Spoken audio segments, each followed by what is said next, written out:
Evening, everyone. Welcome. Um, We'll be starting with Public Works this evening. John, anything you want to share?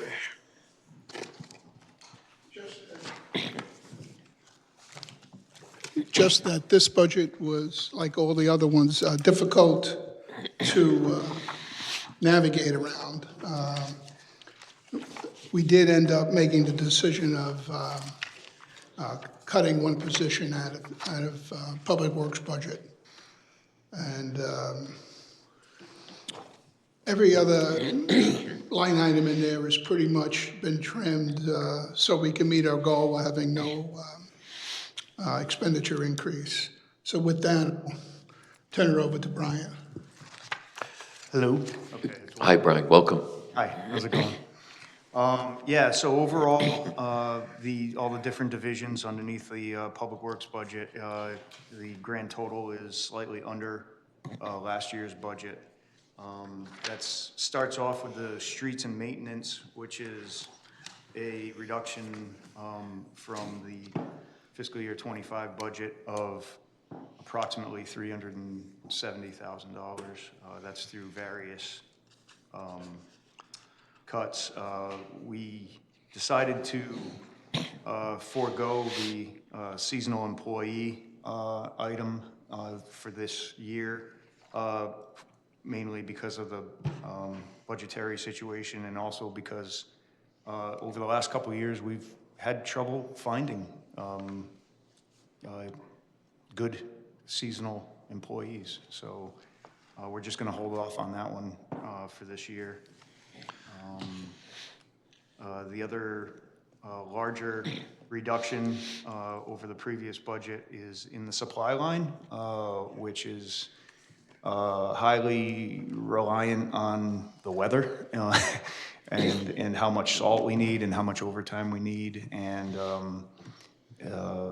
again, no, we don't have a crystal ball. We can only do our best estimate on what that's going to be.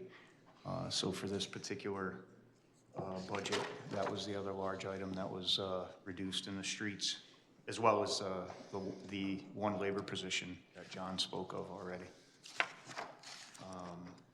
Any questions on that, or do you want me to go through and then have questions? I would just ask, if it's okay, yeah. Go ahead, Mark. Just curious, Yep. how you did on the snow removal budget this year?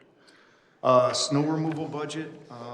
As far as, Right. So over the course of the winter, we had a total salt expenditure of $140,000. And the overtime related to the snowstorms was about $70,000. So, okay, of the budget for the overtime, we spent 77% of that, and I'm not exactly sure what the percentage was on the salt, but we did come in under, I believe, on the salt. This was prior to this past winter, we had two very light winters, which helped out. This winter we had not that many large storms, but quite a few smaller storms. Right. So it kind of adds up because they still need to be out there cleaning the roads. and there was some cold weather and stuff. Yeah. Obviously Yep. icing and Yep. fun stuff like that. We did have a fairly mild March, which was good. compared Though to April's last year. not doing so hot. No, temperature-wise, no.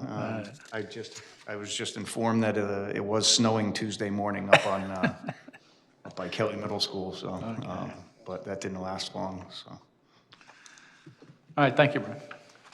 Thank you. Yeah, please go ahead, continue each division if you wish. okay, yeah, okay. So that's for streets. I'll move on to the engineering division, which is that one's actually a minimal increase, a 1% increase, and that's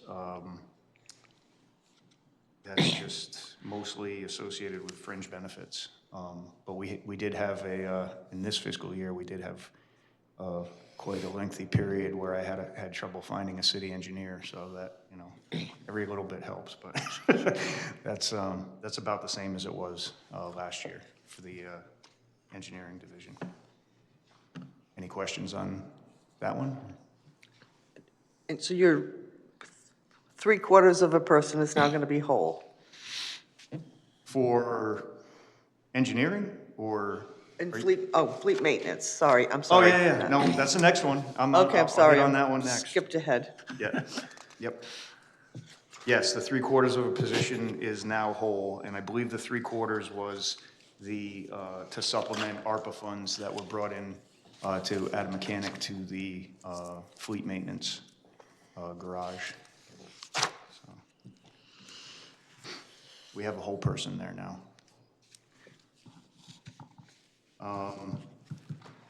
Again, in fleet maintenance, the biggest variable is the supplies for the equipment and what's required to work on all the equipment, and that's just dependent on what breaks down and when it breaks down. The fleet in general is approximately a year, a little over a year older than it was in total from last year, but we'll just keep going with that the best we can. Any questions on fleet? Quick question. The capital side of that, you kind of touched on it quickly about the age of equipment. The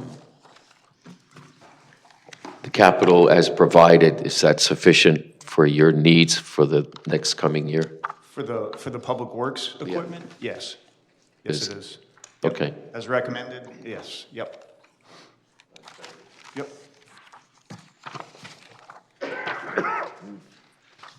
Okay, I'll move on to building maintenance. Building maintenance is going up a little bit. A lot of that has to do with the utilities line items. There's other smaller reductions, but as far as supplies go, the building, those have stayed pretty much the same. The entire division is an addition of just under 2% for this year's budget versus last year's. And again, most of that, I guess, is the utility line item. I didn't, yeah. For this budget, the utilities line item has a $75,000 increase related to the addition of the Chelsea Groton Bank building. That's the estimate of what the utilities are for that building for 1 year.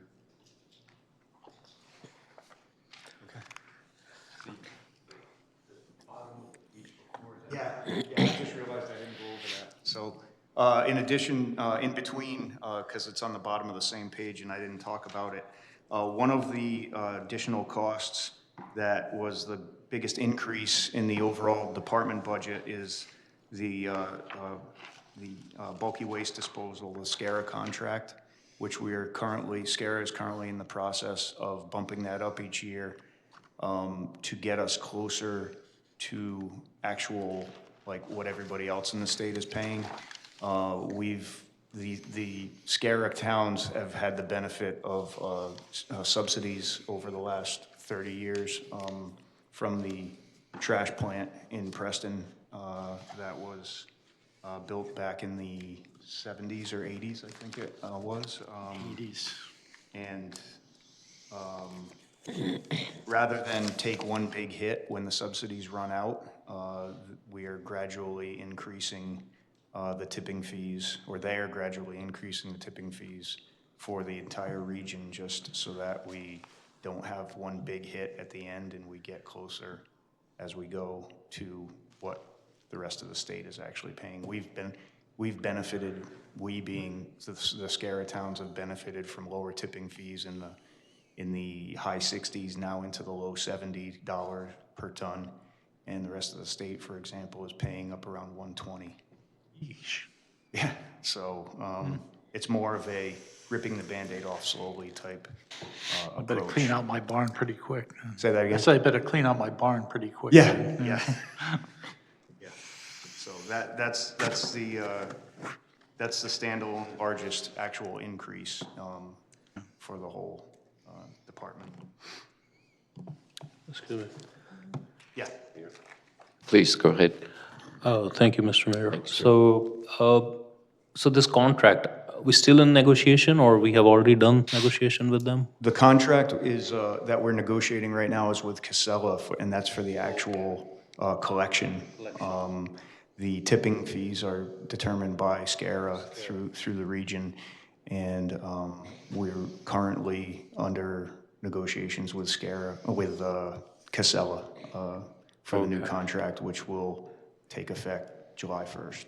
Yeah, because I just want to make sure we talked about expanding some of the areas, or like we had a few people who wanted to also include. Right, we are talking about Condos. we are Yeah. talking about alternatives also, and I normally would have talked about this at the Yeah. Public Works Committee meeting. Okay. We are actually talking about alternatives to the bulky waste pickup that is now currently the system as cost-saving measures for the budget, and re-implementing the free days, amnesty days, where people can come and bring whatever they got twice a year, and phasing out the bulky waste pickup as part of that. And we're still working on that right now. We don't have anything set in stone at this point. Now, in building maintenance that we're talking about, are we also have planned any, like, roof patching or anything like that and built to it? Because I know some of the roofs are getting pretty old too on the buildings. Yeah, I mean, so we've done 23 Union, we've worked on the senior center, we've worked on the skylights for the senior center, we've worked on this roof. But the next biggest need will be the Public Works roof at 50 Clinton. We're patching that right now, but when it comes around to being completely replaced, it's gonna be a big item, because when I've been told when you do that type of replacement, it has to come up to modern day energy codes for our values. So it's not just like we can lay down a new layer of material over the top of what's there. That's been done already. So it's gonna be a pricier endeavor when we do get around to having to redo that roof on Public Works, and I don't have numbers for that yet. And how about the roof on the garage that we have on Asylum? Where we park a lot of our, That roof, as far as I know, is okay. We already had a capital item set aside for roof and lighting for the paint booth building, which is the outbuilding from the fleet maintenance garage. And we just recently redid all the lighting with updated LED lighting inside of that building. And that was a little more than half of the money that was set aside. The roof is still currently in decent shape, but it will need to be replaced probably within the next 5 years. yeah, thank you. Yep. Thank you. Yeah, Alderwoman Gould. Want to talk about the bulky waste pickup for a minute? Yes. Okay, so how many of our residents are taking advantage of bulky waste pickup? Approximately 20%. Okay.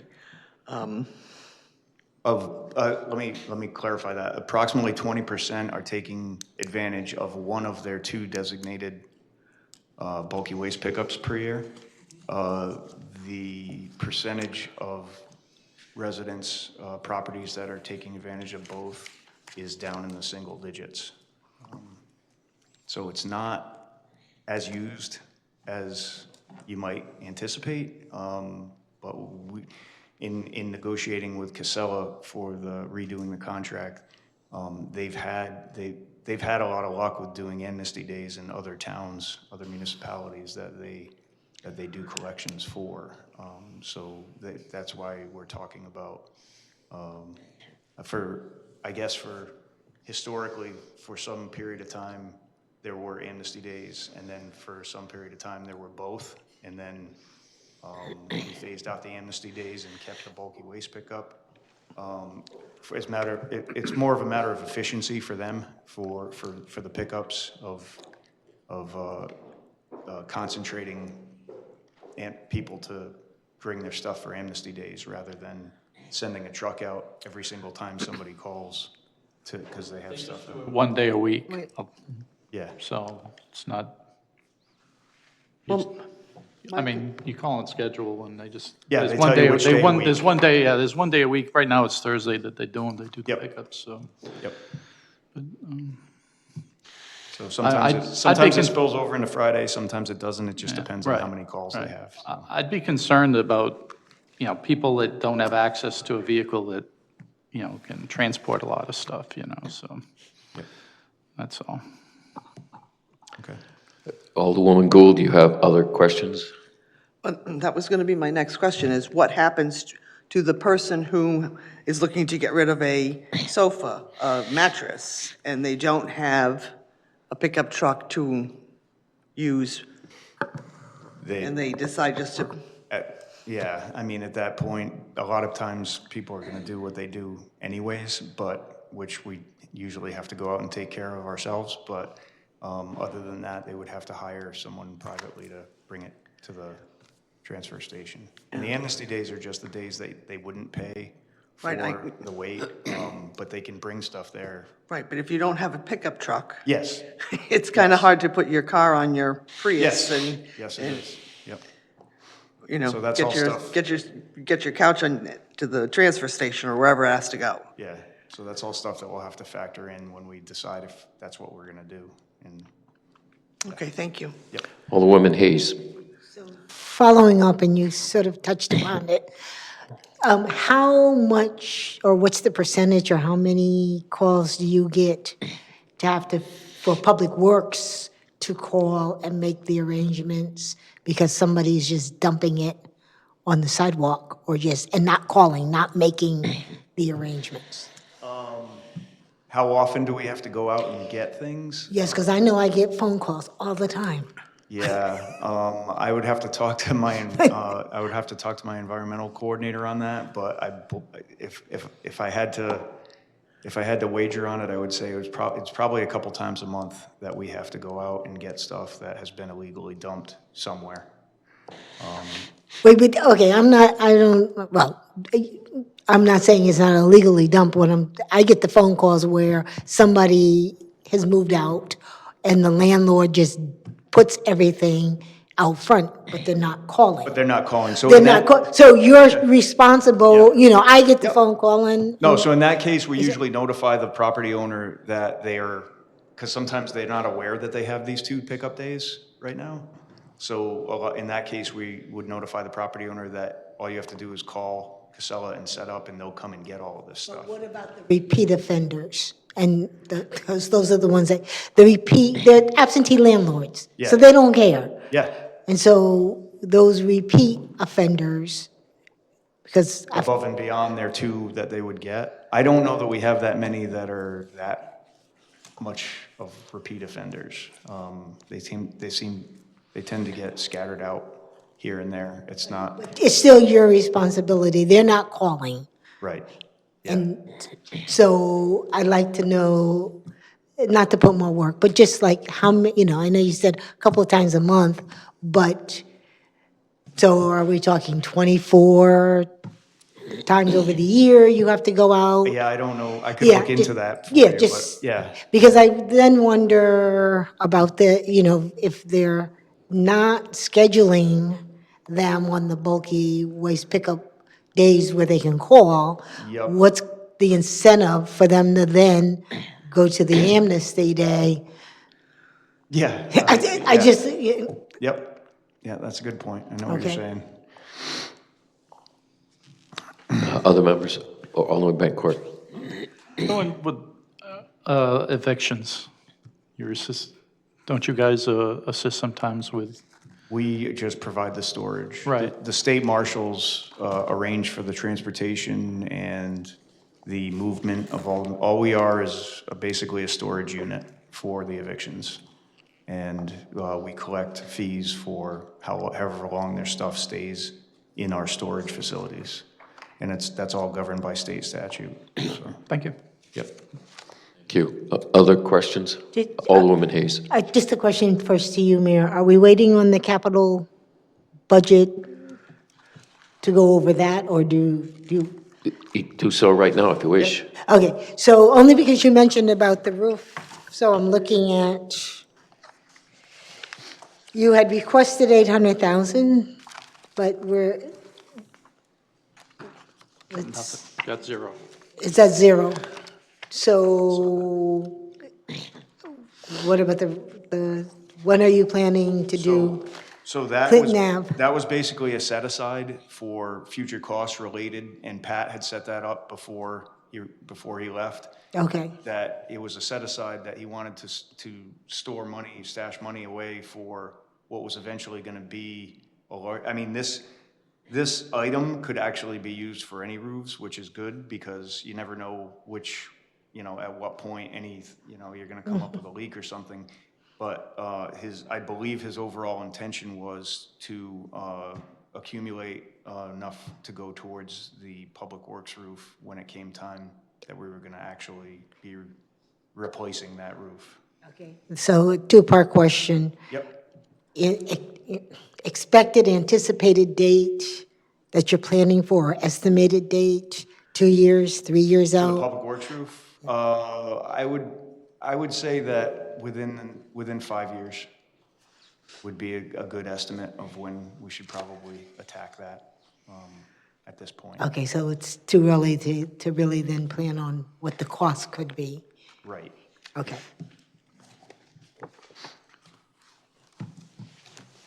Thank you. Thank you. You're welcome. Anything else at this point?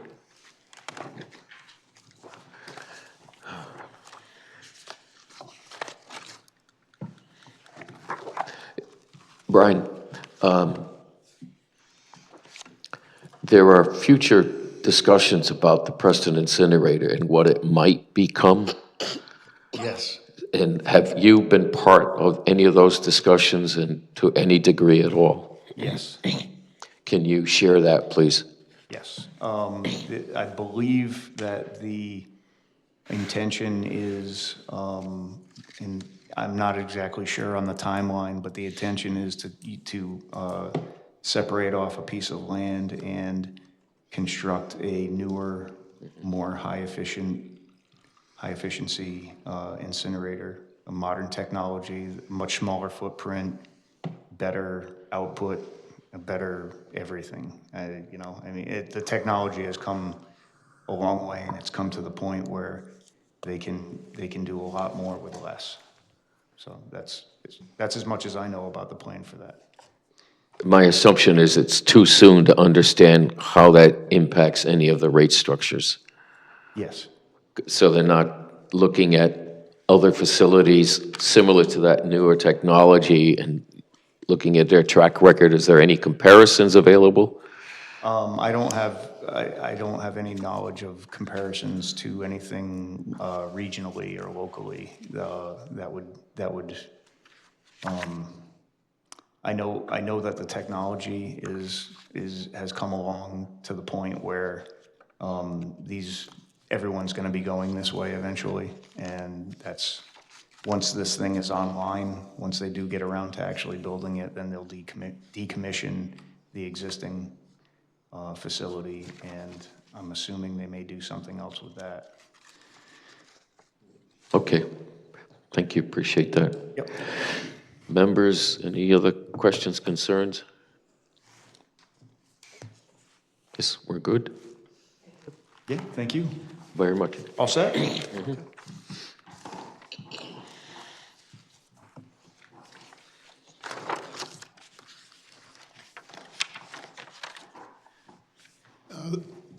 The next budget is human services.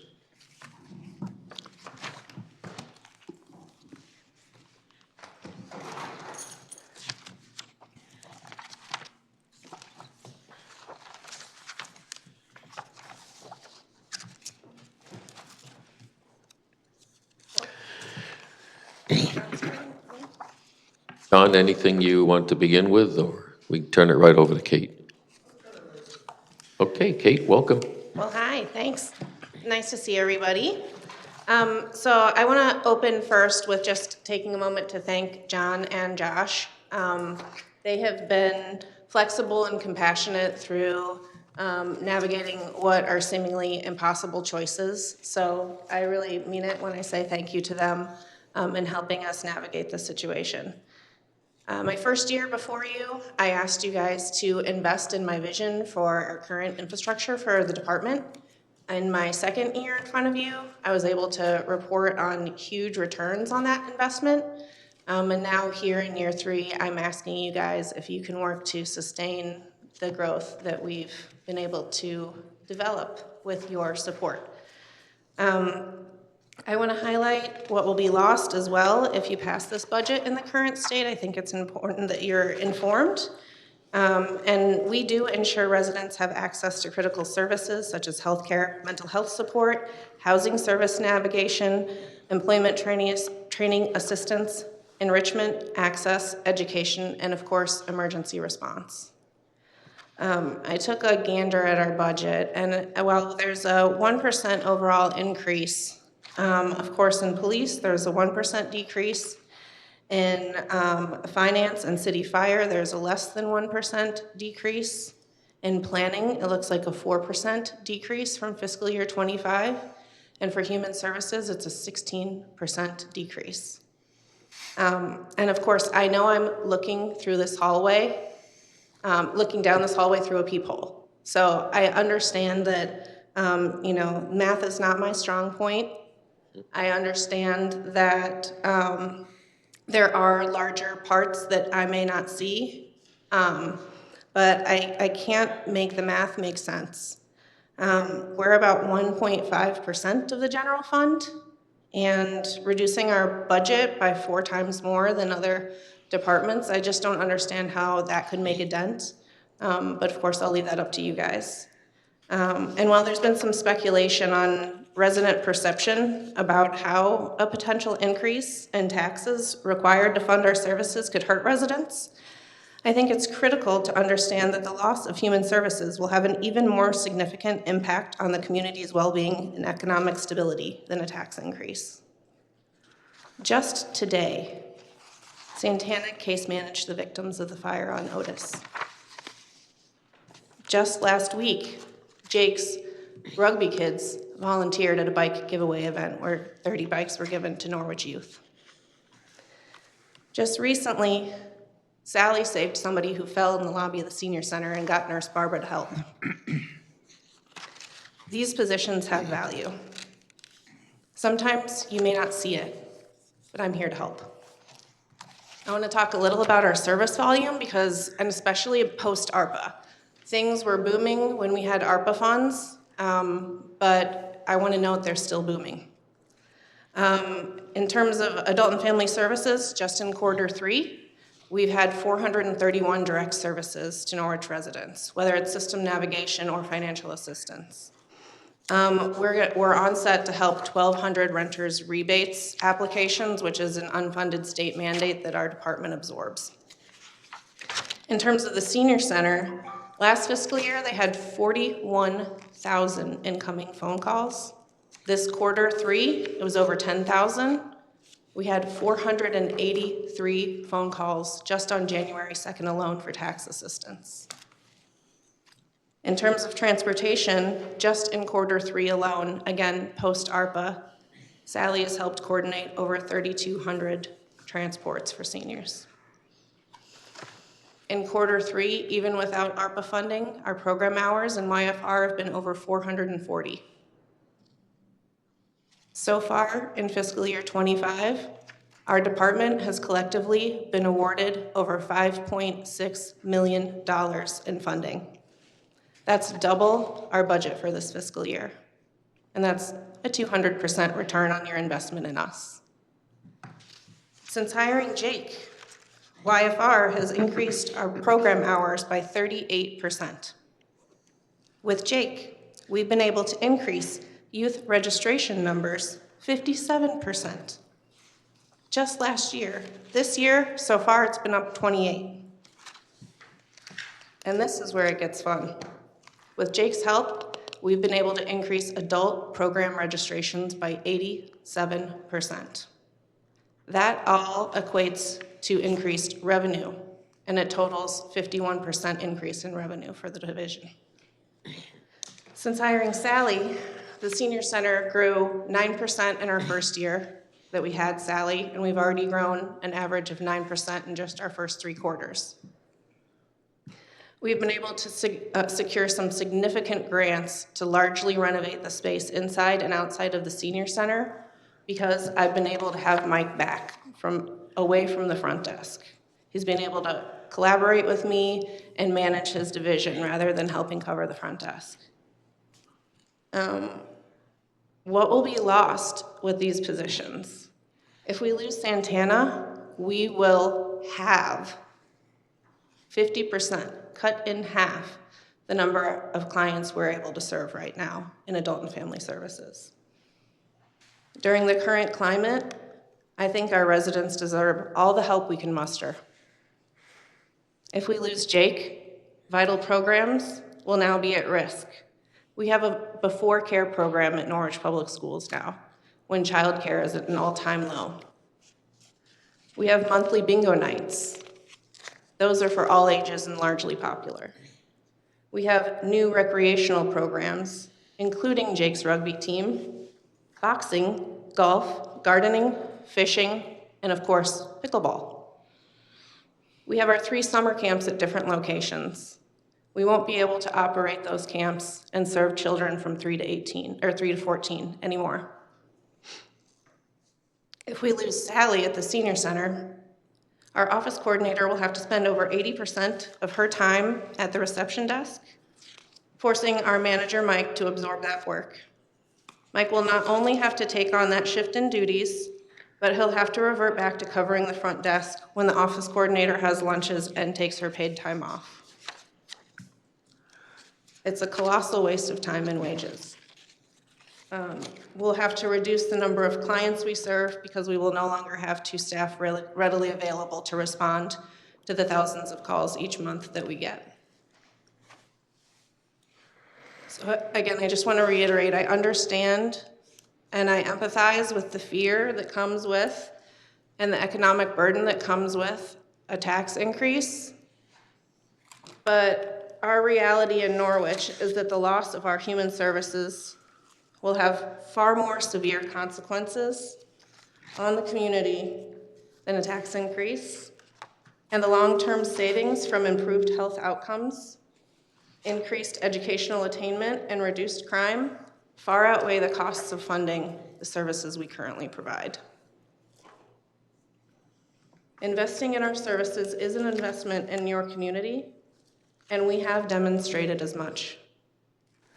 Please help us ensure that all residents continue to have the opportunity to thrive. That's it for me. Do you guys have questions? Members, questions at this time? Alderman Bettencourt. How many, I'll turn this back on, hang on. How many FTEs are you losing in this budget? 3. 3? Yeah, it was worse, but John and Josh worked with me to rework some things and save a couple of positions. 2.25, but, all right, figure that out later. Yeah, But so the receptionist is partially, the triage worker, or you're talking about the caseworker maybe? Santana, she was partially funded this year through ARPA funding. Okay. So that's why it doesn't look like such a huge shift, but we'll feel the huge shift. Okay. Are any of those positions currently vacant? No, they're all filled, the positions that are being eliminated. Okay, thank you. Thank you. Other questions, members? Alderwoman Hayes? So, good evening. Question I have, taking out the ARPA because we know that's ending, what is your total grant funds minus ARPA? Yep. And how many employees do those grants support? Sure. Well, the 5.6 million is what we have in non-ARPA grants right now. We're counting the CIF grant for Fontaine Field. I wrote that and got that for our department, so I counted it. And you can allocate, so you can, But that doesn't have any staffing in it. I didn't think. Right, okay, but in I terms didn't of think so. grants that fund staff, Right. we have 2 CDBG grants that fund contractors to execute those contracts for us. And then we have, of course, our Hannah Ornborn, who's our CDC grant-funded prevention coordinator. Okay, that's it. Yes. Okay. We have grant-funded program staff and vendors to run a lot of our social emotional learning programs and outreach programs. We have a lot of grant-funded medical providers, clinical care providers. They're 100%. Yes, but Fun- those are all contractual or Right. per diem in that effect, you know, a vendor through a PO like that. But on our actual full-time roster staff, we have one that's fully grant-funded. Thank you. Thank you. Other members' questions? Alderwoman Gould? Is there, thank you for being here tonight. Are there grants out there that you could apply for to help fill in the gaps? Yeah, that's actually kind of a number one mission of mine. I've been looking at investing in something called Grant Station. It's a small annual fee that allows us to search through a vast grants database that I've used in previous positions. So yeah, now that I'm fully staffed, I'm able to go after these grants and get these big ticket items, but I need the infrastructure to be able to support my doing that work. So while yes, we can find grants to support the work, I need the help behind me to support me finding those funds. But they are out there to fund positions, I'm talking about positions, not necessarily programs. Yeah, I mean, that's much more limited. Positions is always tougher to get than a program. So most of our funders that are community partners, they fund programs and we can put some staffing line items in there.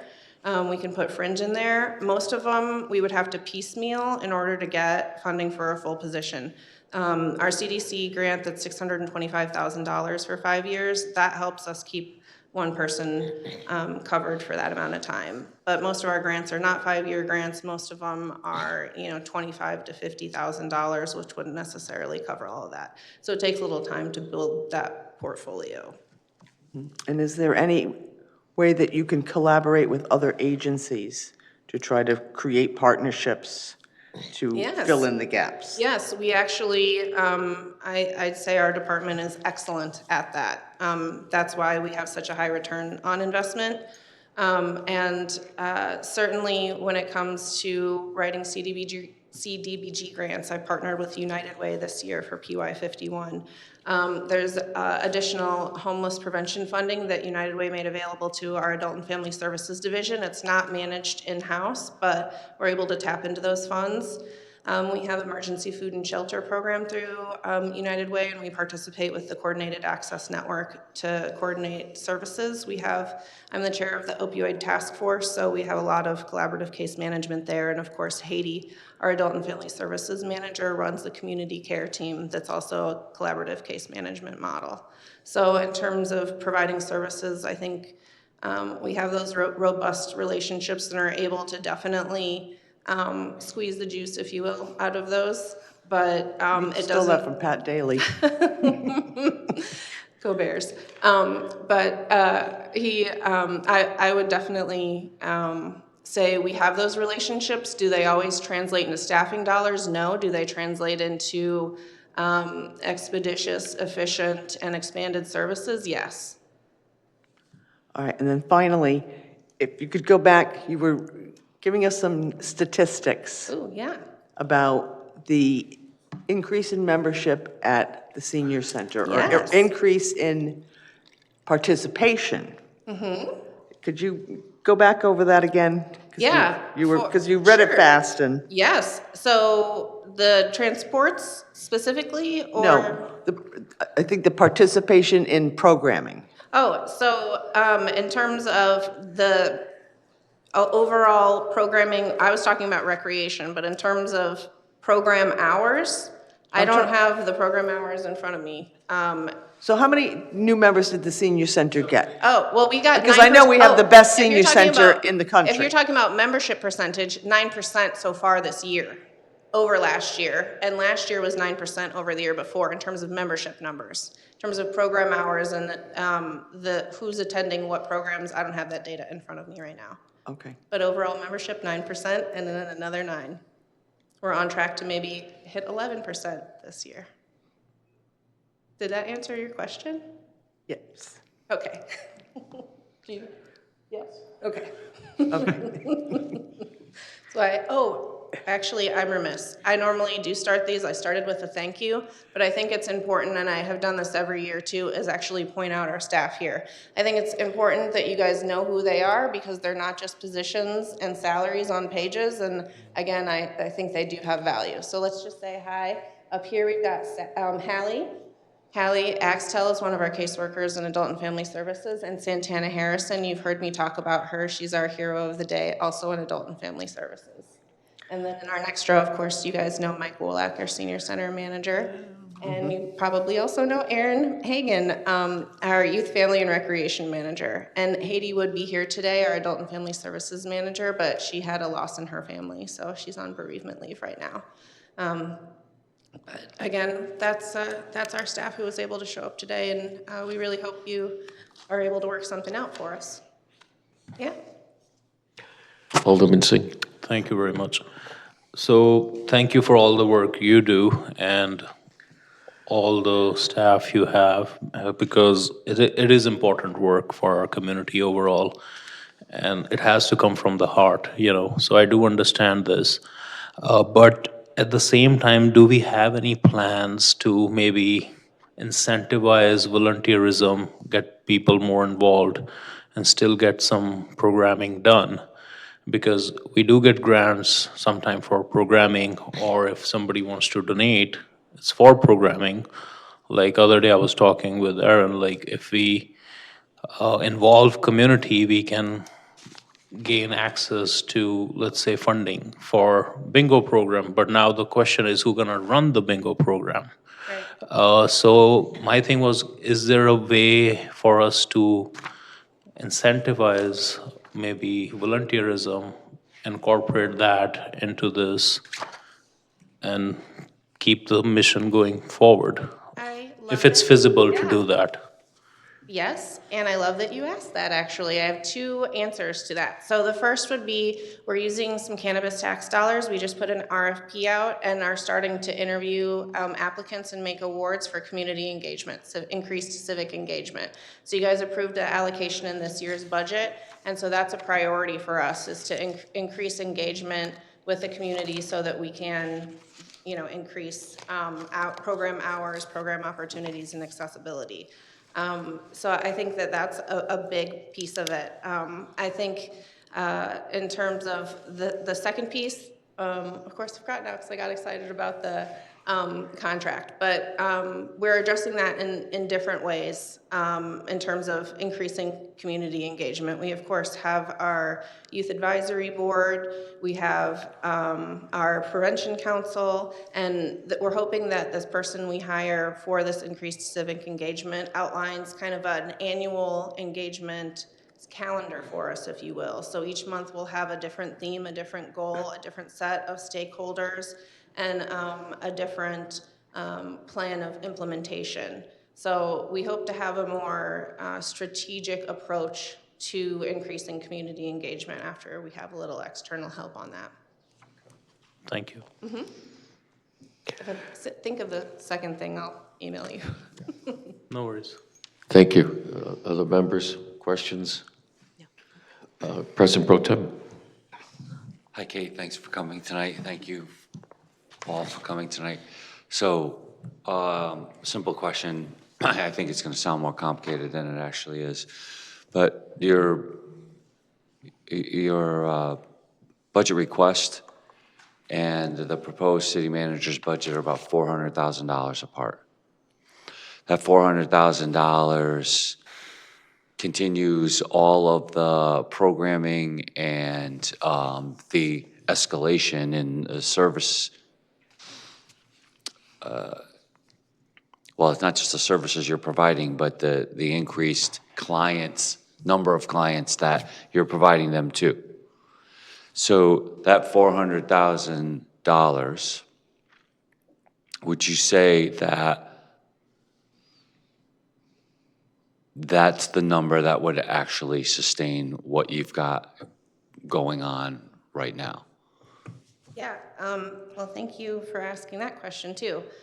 So in terms of, saving Jake, it would be with fringes and salary around 85,000 for Santana, it would be closer to maybe 90 for her, maybe even 95. And then for Sally, it would probably be closer to 65. So we wouldn't need the 400,000 to save the 3 positions. It would be closer to 300.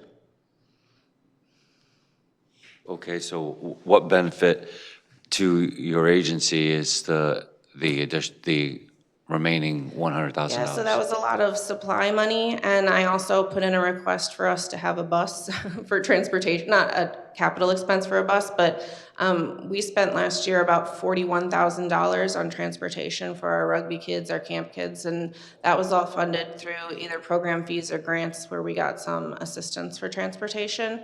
And so we decided to, instead of keep piecemealing the transportation that is a demand that will never go away, to put in a request for transportation for the division. So that was a $50,000 ask right there. And we've been actually talking to Hartford Healthcare about working with them to see if we can do some sort of lease-to-own program. They have a fleet of buses. And so they would hire the driver, maintain the bus, and it would kind of just be an on-call service for us. And at the end of a 5-year arrangement, we would be able to take on that bus as city property. So that's something we're in discussions with. That $30,000 a year at least saves us some of what we've been paying in outsourcing all of the transportation. So we're trying to think of alternatives, but that's where most of that other 100,000 comes from. We also cut our senior center drivers, so that was a huge blow.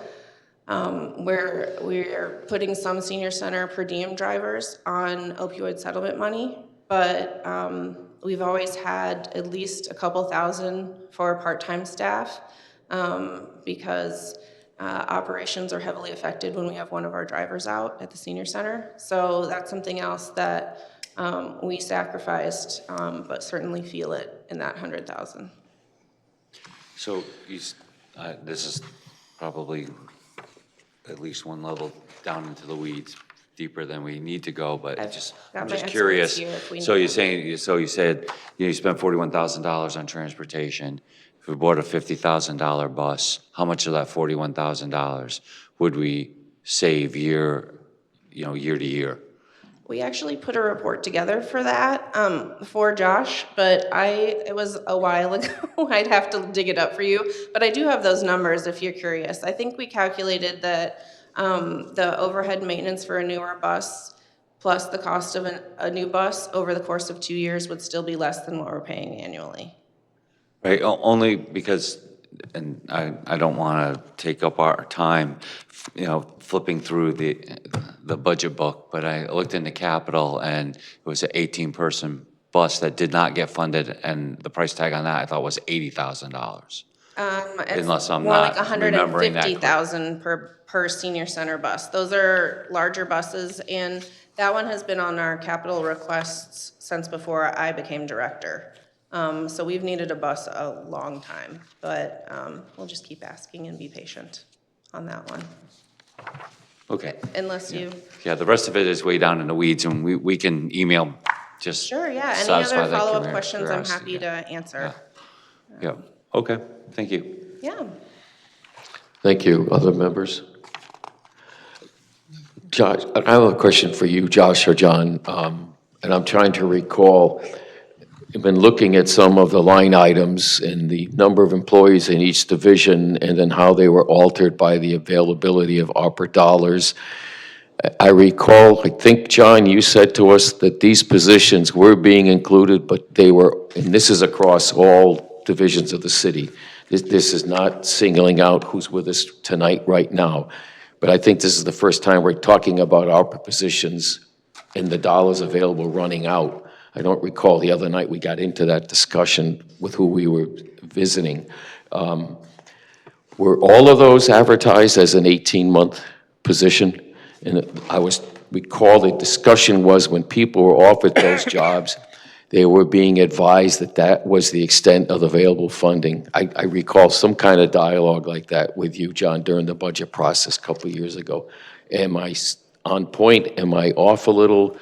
I'm just trying to recall how we set that up.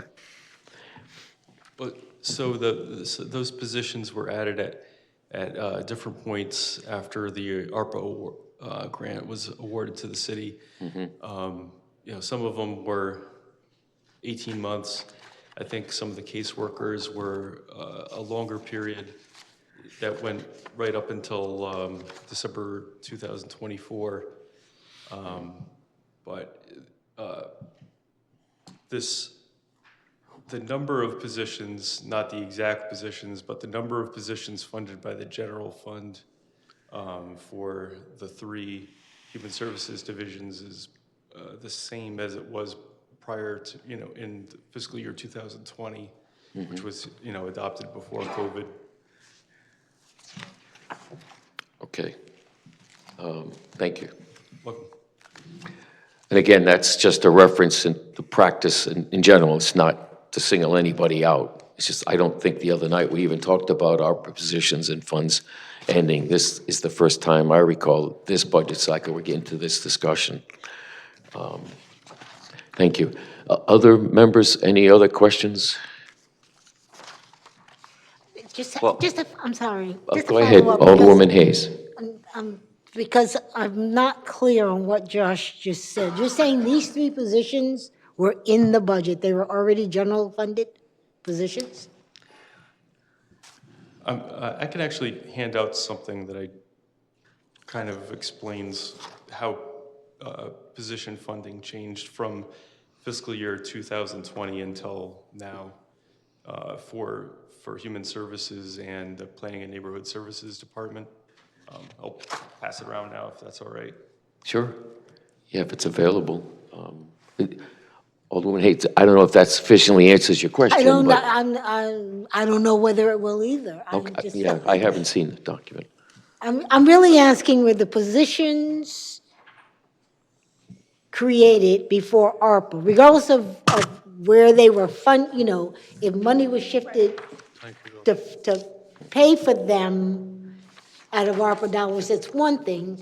Were they created just because they were because the ARPA funding was there? No. Or were the positions there before and some ARPA funding was utilized?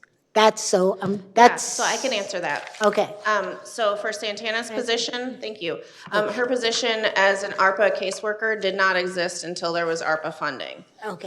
So when we posted that position, it was an ARPA caseworker. It was disclosed that it was a temporary, effectively temporary position, and the funding would run out December 31st of '24. So that's one housing caseworker. We Yep. need to know them by title. I don't. Yes, AFS caseworker, Okay. yep. And so that caseworker position was ARPA funded until end of December, and then was rolled over to the general fund as of January 1. For the assistant recreation program coordinator, that position was created when the recreation division merged with the youth and family division. And so Erin was promoted to manager, and that YFR program assistant position was created during that merger. That predates ARPA. It was in the throes of ARPA, but Well, what I'm saying is. unrelated. Yeah, okay, Yep. yep, okay. And then for our senior center receptionist position, that we guys got you to general fund. So that was again in the throes of ARPA money still being spent, but unrelated. So she was never ARPA funded. So it was known it was going to be a general funded position? Yes. Okay. So there's only one that was advertised and hired under ARPA Yes. originally. What happened in January, whether the ARPA funds ended or whatever, it rolled into general fund. Exactly. I think if you review this, it pretty much answers any questions you might have on how the positions migrated.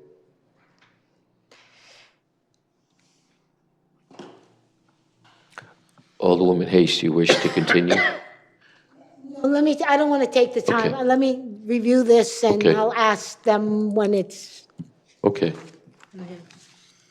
thank you. Others, questions at this time? Thank you very much. Thank you, everyone. Appreciate the dialogue. Thank you.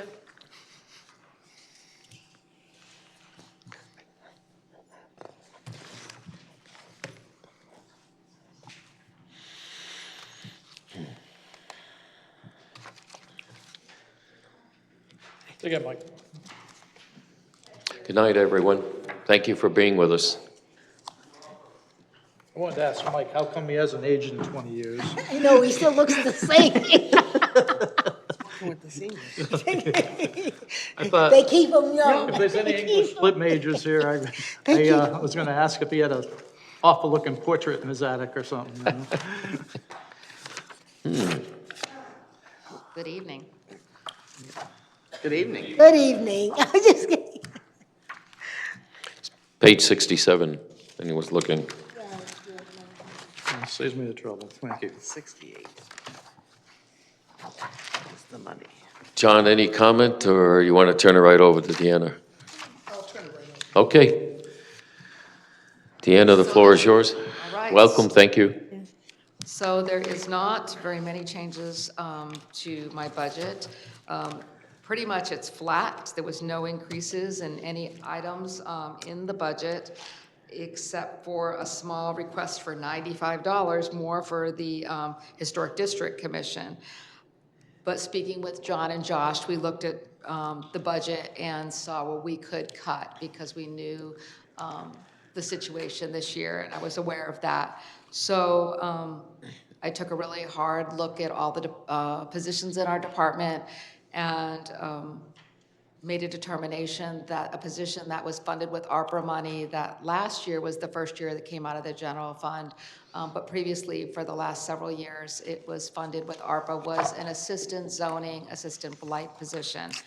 So again, looking at where we can do any cost savings in our department, there really is nowhere else to cut, to be honest with you. Our supplies are very limited. We're very frugal in our office. We have 2 assistant building officials and a building official that are running nonstop, 24/7, pretty much. 1 zoning enforcement officer for the city, 2 admins that do a terrific job, and the city planner and myself, and then the Blight and Housing Code Enforcement Officer position, which works very closely with the building officials, and then this ARPA-funded position. So going through all the statutory requirements, most of the positions are required except for the admins, and we can't live without our admins to help in, with our customer service and just really doing such a terrific job, and their ability to speak 2 languages has been so helpful in our department. So it came down to where, you know, what was the position that had the least seniority? It was funded with ARPA. It was, you know, when we interviewed, one of the questions that the mayor had asked, we were very specific in that interviews for that position. We've actually had 2 people in that same position. One was here for 6 months, did not make their probationary period, and then the current employee that's in the position. And both were told during the hiring process that the position was being funded with ARPA. And then last year, before the budget, I had spoke with that employee and said that I wasn't sure what was going to happen in the budget, but that it was going to be requested to be in the general fund. However, we weren't sure that it would be funded. So there was discussions along the way, at least in my department. I was very clear with the staff. You could ask me whatever you want. There's not a lot of changes here, really. We're busy. We're doing a lot of work in the city. Just real quick, I'll give it right over our pro tem. Our blight officer has left.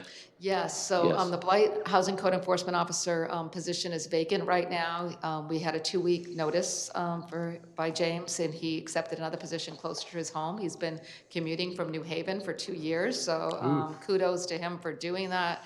However, we always knew that there was a potential that he would leave because of that situation. And he loved his community, and he grew up there, and we just knew that he was going to stay in that community. So that position, we do want to fill, and it's in the budget to fill. We've been asked to wait to, after this budget gets adopted, to fill it. So what we've done is worked with the unions and negotiated some extra time for the assistant building officials to take on the housing code responsibilities, which they were always involved with anyways with blight and housing code. They just are now much more involved with it. And the building official, who was previously the housing and blight officer previously, years ago, he took on the blight. And so the zoning assistant blight is now reporting to Dan, the building official. And this is a temporary situation that I have asked to go through July 15th, just so it can get us into the new budget year. But so that's how we're handling it with the negotiations with the budgets and MOUs.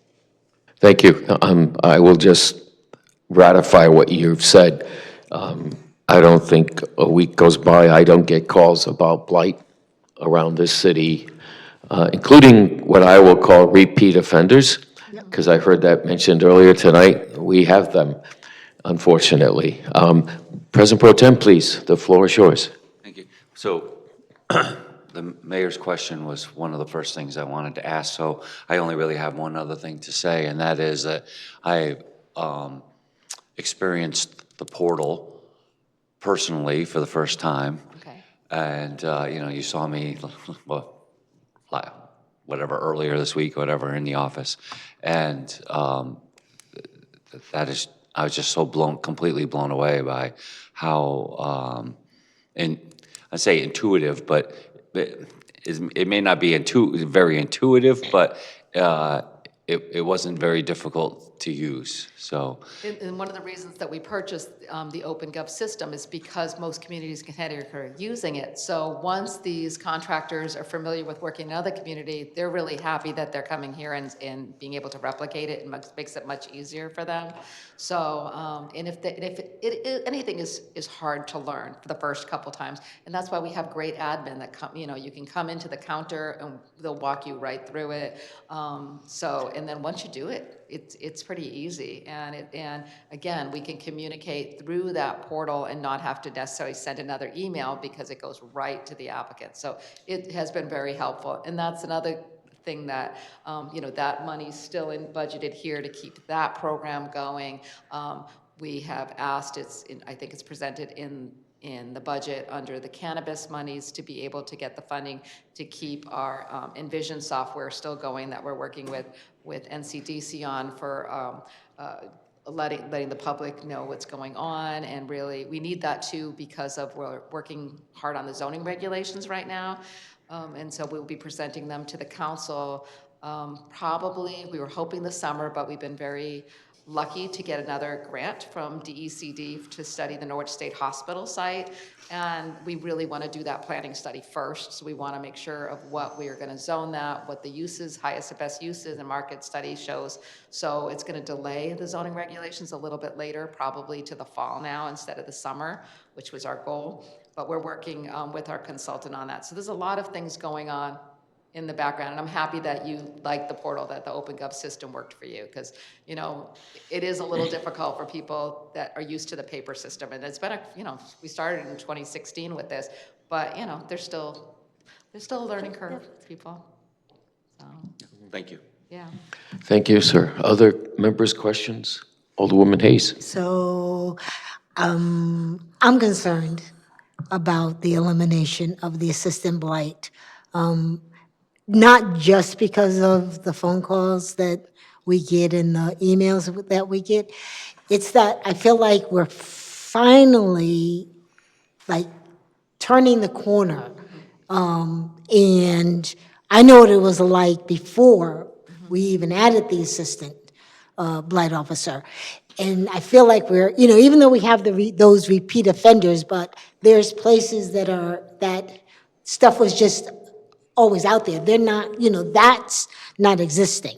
So I think we're going to do ourselves a disservice if we eliminate that position And I'm just concerned with, really now trying to bring people into the city. Like, that's the first thing people look at. I mean, I hate to say it, but I was talking with my brother, and we were talking about how Atlantic City is just so dirty again. And when you're trying to make your place a destination place, you don't want people walking away saying it's just an ugly, dirty city and they don't care. So I guess I would say I don't disagree with you. I'm not sure that that position that was created has really been functional the way that it was envisioned to be. I think the zoning side, the assistant zoning side of that was more administrative, more technical, more hands-on.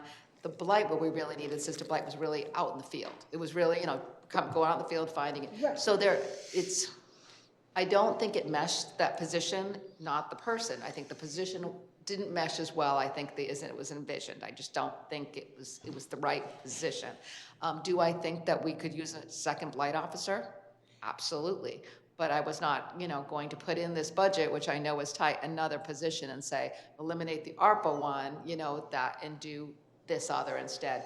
I think that some of the tasks that were the zoning tasks, assistant zoning tasks, could be handled by current admin with some training and things to do that. So I just think that down the road, things could be different, the way we could allocate tasks a little different and get some of the same work. But you're right, I think with just having a blight housing code officer, one person doing blight has always been the issue, and that's one of the reasons during ARPA funding was to add some more help with the blight. Yeah, I mean, that's what I'm concerned about. If you eliminate it, we just go backwards. That's also to Josh and John, and I'm not trying to put you on the spot. I'm just saying it's just one of those areas, all the work and effort that we've been doing, do we now revert back to what it was before we even hired this person? Because I have to believe one more body is making a difference. It may not be the ideal position right now, but if you eliminate it, you don't have another person. You're not asking us to fund another position. So it gets eliminated, what happens? I know it's not, I know you. You want me to answer that? Do you want to? There's no easy solution to laying off people and eliminating positions. That was our last resort, was to lay off anybody. As you can see from the 3 positions that you discussed in human services, there's no easy decision. There is the other position which we will fill, which will hopefully fill most of the gap.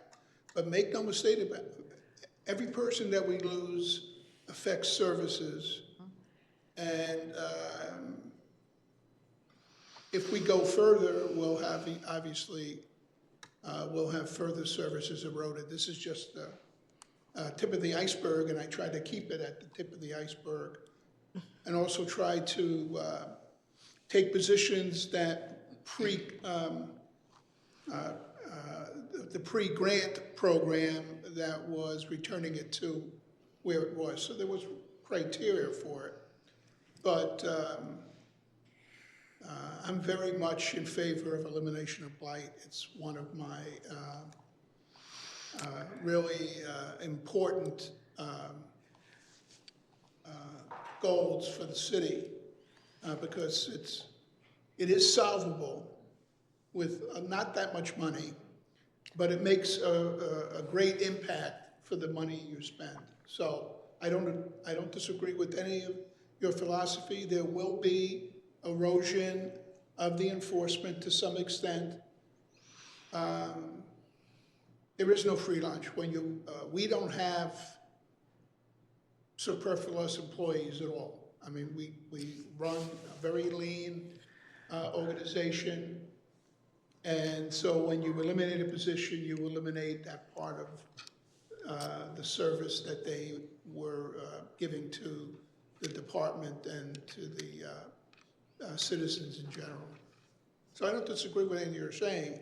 I'm just saying my goal was to try to have no increase in the city's side of the budget We accomplished that, actually, we accomplished it better. We actually had a $500,000 drop from previous years. And I think you could see how difficult that was because there were some that we had to absorb, like solid waste, which were a couple $100,000 in increases. We honored all our contracts, which were increases. Even with all that, we were able to get below where we were spending last year.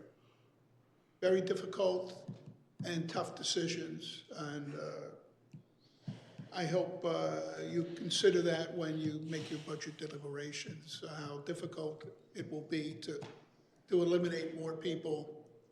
If we had a large discussion tonight, which were important, imagine if we have to lay off more. It'll be that much more difficult for all of us.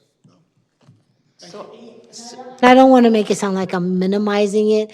I do appreciate and understand the effort. Sheila, can I respond too? So Sure. I did have this Okay. conversation with John and Josh and said, everyone had to come to the table, and I believe that. I'm fiscally responsible. Everybody needs to come to the table and look at their budget, look at every line in it. And I actually sat down and went through every line and looked where we can save. And there's, our training, we really can't cut that. We have to have minimal hours. We have to do these things.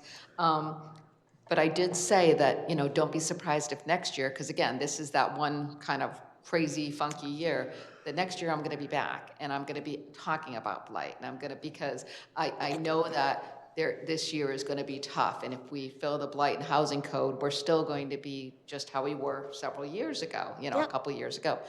But it doesn't mean next year that I'm not going to come back and say, we need X to help us in the office. And there's so much going on. Who knows what those needs will be by next year. So, but I know for sure I'll be back asking for, something related to blight next year. Right. But I would expect that. My concern is, do we have a year? Can we afford a year without having someone to continue to stay on top of it?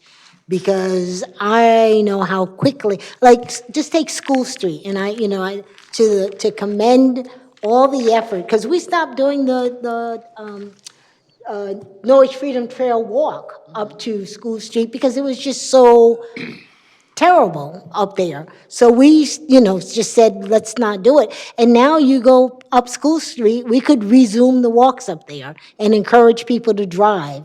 And we can do that across town.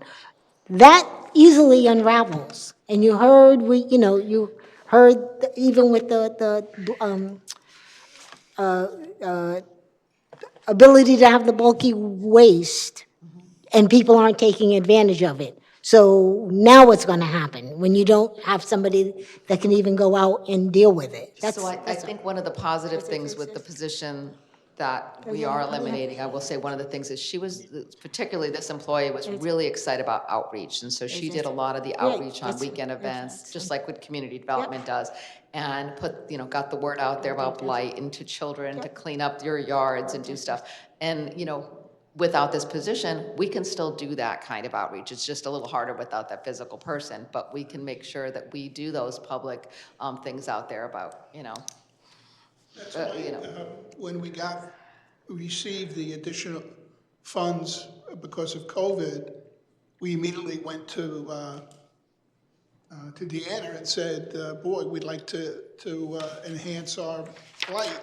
So, we zeroed in. There weren't that many positions that we actually created, and that was one of them.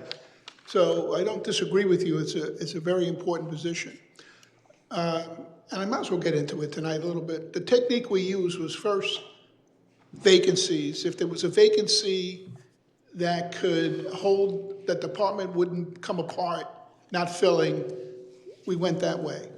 The second would be positions that are new or funded by COVID funds and wouldn't, which were enhancements, and if we had to retrench, at least we're at a decent baseline. Then finally, positions that were the least impact on the services that were provided. You'll know, as you see the smaller departments that come forward to us, they're only 1 to 4 to 5 person departments. So losing one, you lose too much of the programmatic aspects of the position. So we avoided that as much as we could. So there was a method to us looking at each one, trying to get the least impact, trying to be as humane as we could.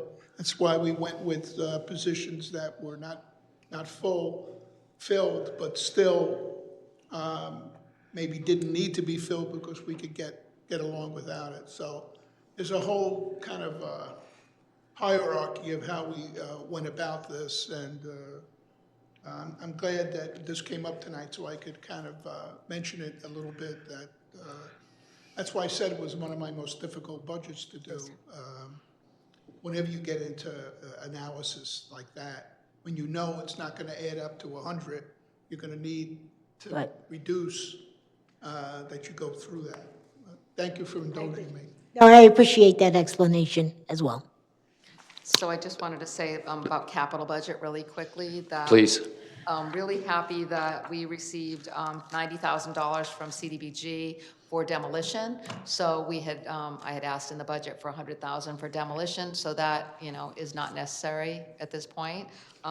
We were looking for 2 replacement vehicles for our building officials, and that has been put on the back burner, as well as, every year I ask for open space funds, and that's so that we have that matching dollars. If there's an opportunity to apply for open space, you need to have usually some matching monies involved. So, but that is not proposed to be funded. But I'm going to come back every year and ask for it. So I'm here for questions. Thank you. Other members? Alderwoman Gould. So thank you for being here tonight. Blight is one of my pet peeves, and you know that. I think we need to do a better job educating our residents. I can't figure out why people think it's okay to have all kinds of stuff in their yard.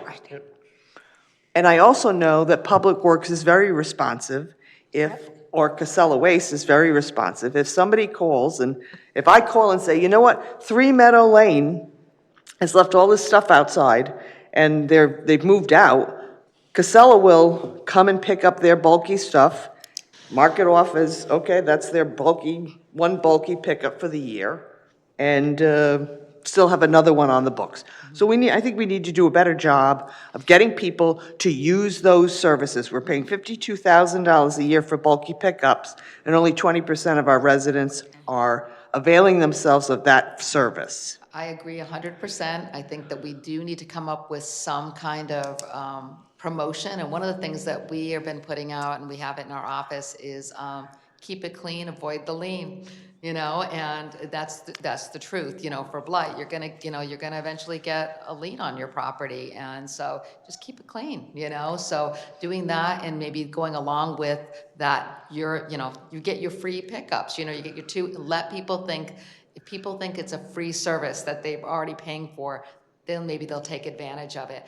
But just a sidebar, last week, the day after our employee had resigned, across the street from our office, somebody dumped blight. Yes. Unbelievable amount of stuff outside that building. So we called them immediately, and they said, well, we're calling for our pickup. And they were like, that's like 5 pickups there, the equivalent. That's not, a standard pickup is about the size of a pickup truck, I guess. Yes. So they need to know that as well, because their misinformation was that we cleaned out the apartment and that's 1 pickup, but it was so much, but with the threat of, hey, that's literally outside the city hall, outside the window of the city manager's office and our offices. It was cleaned up in about 4 hours, so it magically disappeared. It was so much belongings, but they all disappeared. And it was raining out on top of it, so no one's gonna wanna pick those things up, because they're just trash at that point. Right, and sometimes one man's trash is not someone else's treasure. Exactly. Second point, I think, so getting that information out, I wonder if, Public Utilities puts out a information sheet in every utility bill. I wonder if we could avail of ourselves of, getting some space on that to talk about bulky pickup and blight. I think that's what you do. Do it every year Right, but maybe we need to do it, about that subject, and we go over the entire program, what's available to you, including if you're a renter, twice a year. You don't have to do anything other than make the call, schedule. And maybe it's a lack of pride that people have in the community. I hate to put it that way, but there seems to be no shame anymore in society on a number of fronts. But that and blight is very, I think they go hand in hand. I'm dealing with a home right now over off of Boswell Avenue, and they throw their garbage off the back porch or side porch. They don't put it in the receptacles. You know, these people we contracted, they're not paid to go pick up bags of garbage strewn all over the lawn. They're paid to pick up the receptacle that the city provides at a cost, and they won't even use them. And it's absolutely disgusting. And my friend who keeps calling, and you probably know him very well, it's a horrible thing for him to go home. He has to go by that every single night. Even got Uncas Health over there last month, and we cited them. And you know what? I think part of the issue, the problem with blight, is that the state doesn't give us the tools to create a stick fast enough, because you got 30 days to respond or 30 days to comply, and then the lien can be placed. And I really think it should be a heck of a lot shorter time period so that enforcement really means something, because right now, they don't even look at it. right, But- that was going to be the last part of my question was, explain how the blight, it's, you know, it's not like, oh, you send out a notice and the blight fine comes in and they say, oh, I'm sorry, and here's your Right. whatever. It's not a quick process when you lien a property for blight. It's not a quick process, but I think it's somewhat of, you know, it's the stick instead of the carrot. I mean, the carrot can work too, but we don't really have a great carrot to offer, so, we Well, I have to think the use- carrot is, hey, you can get it for free. That is the carrot, but besides that, to get people to they need to have a little bit of fear of that lien happening. And realistically, the city can waive liens, you know, we do that. But to know that there's gonna be a lien on your property because you're not cleaning it up. And I think that we just need to do a good job at that. Having one person doing it may not be, you know, Ideal. ideal this year, but again, I'm going to be coming back and asking in the future, because I think this year is different, and I'm listening to what's being said by the city manager and the finance director, and that's, you know, and trusting them and with their guidance of, this is the tough year, you know, so trying to be responsible this year, but it doesn't mean I'm ever gonna be irresponsible, and I'm definitely going to be asking if I see, especially that I really see that it's a problem, you know, 6 months from now, whatever, after the budget passes, we'll be back here having this discussion, you know. But I would check to see if we can't get something in more frequently, because everybody who's got a meter's getting a bill from NPU for something. And I think we should, you know, try to avail ourselves of getting that information out to the public. And we've been on the radio before, but we didn't talk so much about all the freebies, and I think getting the calling and stuff, and I think people understanding that it ends up being a call-in show where everybody complains about their neighbors, and that's not necessarily the intention of being on the show. Right, yeah. Just, Alderwoman Hayes. just, because Stacy brought up about the NPU, the newsletter.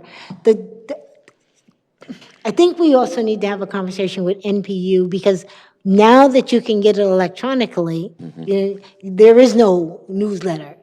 So if you're receiving it electronically, but maybe they could explore when you get the bill electronically, at least for some things of high importance, especially this, that also pops up with your bill, so it could be read. It was my understanding that they're doing it electronically now. I don't. You may not get a printed copy. I don't get the print anymore, but it's online, But the I don't. notice. But I don't get no, I get the bill, but I don't get anything else with it. I wonder if you have to request it. We'll look into that. It's a good Okay, I'm point. just saying it doesn't come automatically to me, so. Every 2 months, I put that together and send it in to be published. I can tell you that's not No, I'm stopped. saying with when The you do newsletter portion. Right, so the online, I don't see a newsletter, is what I'm saying. I was told by Chris Riley it's still going out, even though it's electronic. I will get an answer Oh, okay. tomorrow and share it with everyone. Then it's not popping up, I guess is what Okay. I'm saying. It's, if I've got to go search for it, who's going to search for it if you're getting a bill? If Okay. it pops up, I'm going to read it. Yep, That's- thank you. Other questions, members? Alderman Bencourt. You said this a couple of times, and I'm going to tell you that, I mean, over the years, and there's been too many years now, I've had these conversations with department heads where I certainly expect you to advocate for your department and your people. I would be disappointed in you if you did not do that. So, no issue, and I'm sure, I doubt anyone up here has any issue with that. So you can put that out of your mind. But I would expect that. Certainly, and the city manager's point is well taken, certainly, that, these decisions are difficult. Obviously, we got practically a zero spending increase here, and yet we're still looking at a 2.25 mil increase in the mill, in the tax rate. So that's a problem. But no, there are no easy answers, let's face it. I would just assume that, as a department head, I'm looking at my budget and that every department is doing the same and Yeah. finding where they can find any pennies to save for the city and for the residents. And this, unfortunately, this was it, looking through every other line item there, for our consultant services, professional services, we need to keep that money. We end up using it for attorneys and land use attorneys and for whatever ends up happening. And sometimes consultants to help us with certain projects. And if it's not budgeted there, then it's a problem because we need that help. So that's why it's in there. So that I couldn't see cutting that either because things come up, especially large projects that are on the horizon. One other thing, do you keep some metrics on blight enforcement? We do. It is all it's all in the OpenGov system, so it kind of depends on what you're looking for. And they're still tailoring some of the reports because some things come in as blight but they're really housing code issues. So there's some, because they overlap, like broken windows are blight, but they're also housing code because it's a structural thing. So there's some of that. I don't know if that's been as cleared up as well. Are you looking for something specific? Not right now. I'll email you if I'm Okay. looking, if Yeah, there's because something we there. can generate reports. Yeah, okay. Yeah, like Reportico or something. Thank you, Alderman Singh. Thank you very much. So in what category we are using Star Street one, the house which is falling apart, and we got some emails in regards to it's very unsafe, So the Star Street house is actually in.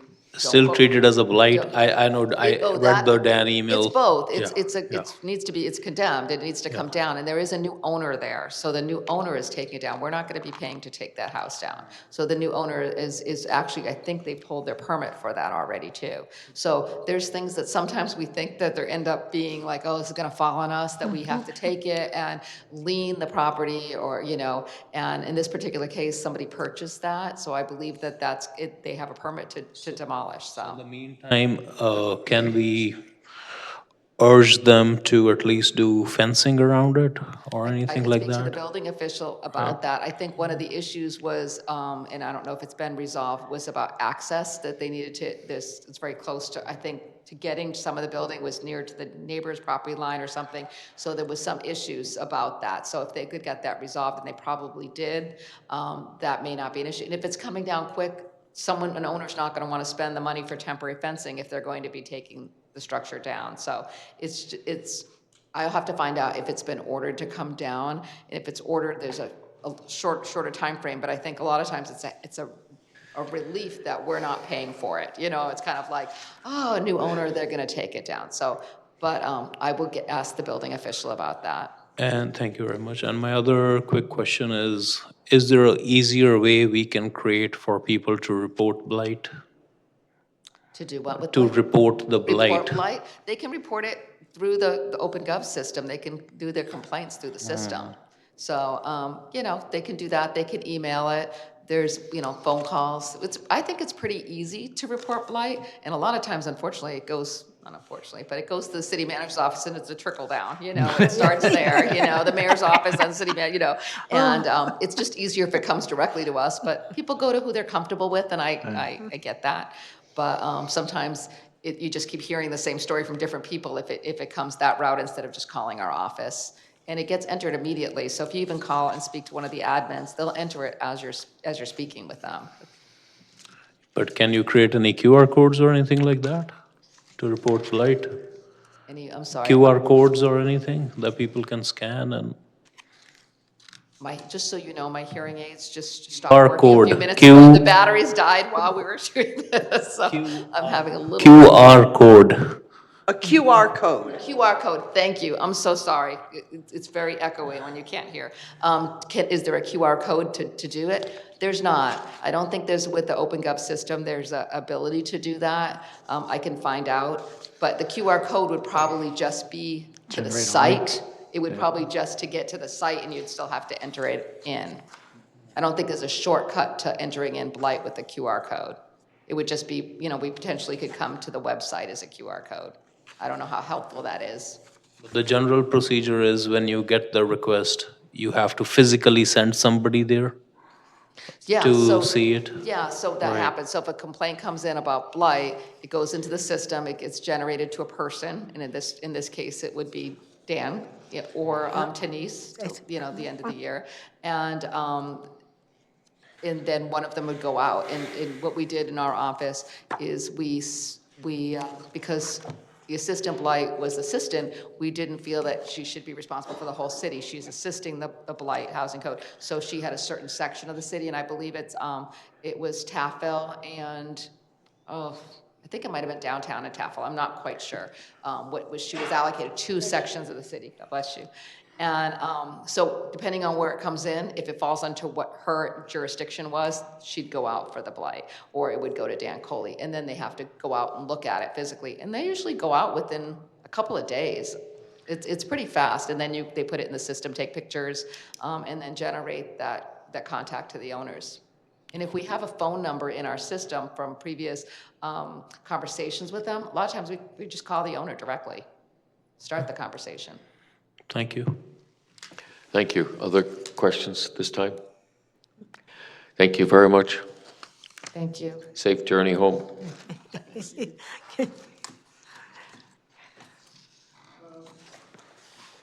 Go pick up some batters. I have them in my purse, but I wasn't going to sit there and put them in. Next budget is, Couple minutes break there, Mayor?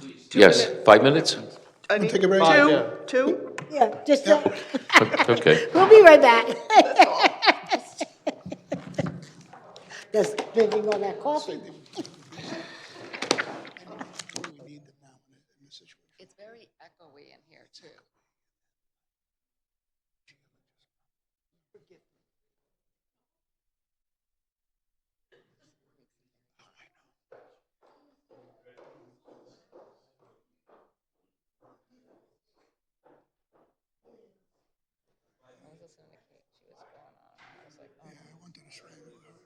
I wanted to show that I don't stifle anybody, because they were just asking me.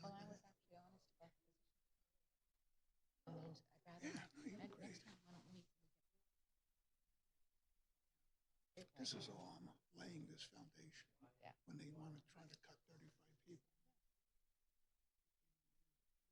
Mentally,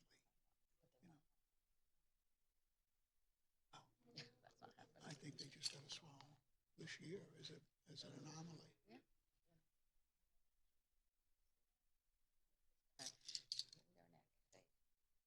Oh, you look like like that lawyer. Yeah, good. He's so good. Okay, he looks like Sam Watterson. Well, I haven't seen him for a while, but is he He's gray? great. Is he He's got these bushy eyebrows, just like, He's such he was a nice great. man. He was, yeah, and I'm not worried about him being not local. Half the work you do is by meetings and stuff. And if the other guy is here to handle the, yeah, plenty of money. Because they should like that. I'm not worried about that. I mean, shrink wrap's paying for it.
Okay, this is the budget hearing for the city clerk's office.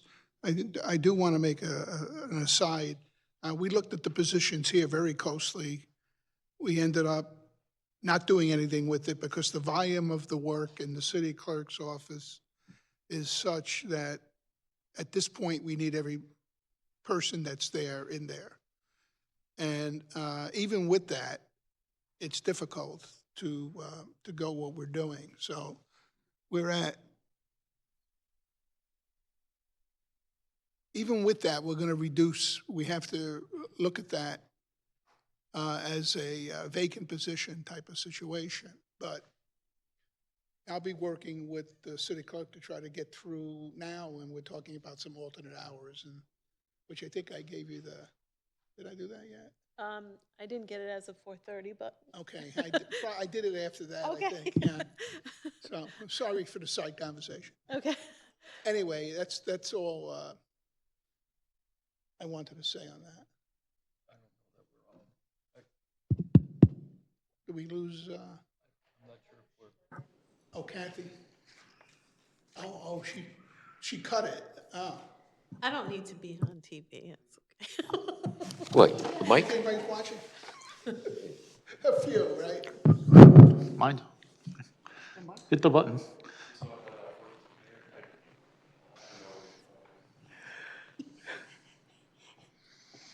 We need instructions. The mics are on. Mics are on, we just turned them on manually. Do you have the Yeah, full but theirs screen may and not- projector somewhere as the backup? Yeah, Bring out the old technology? We always have that as backup, but not now.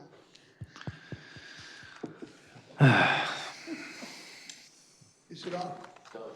No, ours are on, not your system. Were we even broadcasting this? Yeah, we've been showing it. Yeah, as soon as we go on, it preempts on Channel 97. Oh, oof. You know, and it's, That's how Bill's with us again tonight. Yeah. Betancourt's fault, he wanted all these quick to TVs. watch it.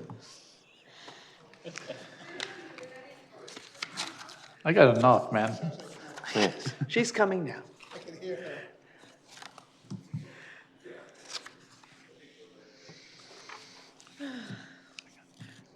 Kathy, you're a very important person.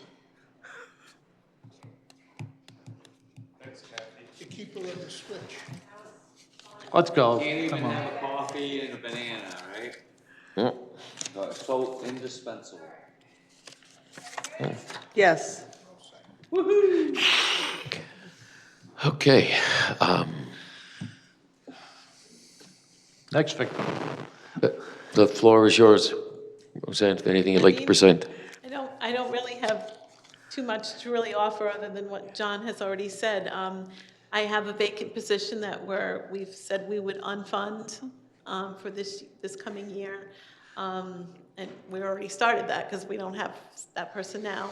Other than that, like John has said, for other departments, it's such a small department if we take any more away, we're really not going to get anything done. And I've asked for some modified hours, at least for the next 6 or 8 weeks, while we train a newer person, to close the office to the public between 3:30 and 4:30. We'll still be there, we just won't be answering the phones or waiting on the public for an hour. And that's where I'm at. So you're going back to the 3:30 close? Well, I asked for that today, and I think we can, if John approves it, it'll start on Monday. Okay. Yes. But it's Good to always know. a vicious cycle in there, as you probably all know. Yeah. I showed up at, one time and the place was closed. I'm going, what the heck? I mean, if people have a recording, and they call and say, we'll let them, they'll call city manager or whatever and say, can I come at 3:15 or call earlier? We do accommodate, but for the most part, just mostly to the general public, just so we can catch up a little, catch our breath a little. So, yeah, other than that, I don't know. As far as no absentee ballots, I don't know where we are with that. It did pass in the legislation, but we have no idea when if that's going to start. So that's a scary thought too. When will we know that? I don't know. We have to go for some special training in May to the Capitol. I'm hoping maybe they'll have a little information for us then, but I have no idea. But that may be impacted, my understanding, by some of the federal legislation. So it may not get, well, okay, the executive orders, well, but it could get legislated as well, is that they may not implement it this year, because. So, It's out of our hands. yes. Okay, It is. we'll just have to wait and see. It's the waiting game now. Okay. But I do know if that hits, we're going to definitely need more manpower, because that's a job in itself. But that's all I have. Very, very, Sparse. not much I can tell you. Any questions for me? What do you do in the clerk's office? What don't we do? No questions. Good, okay.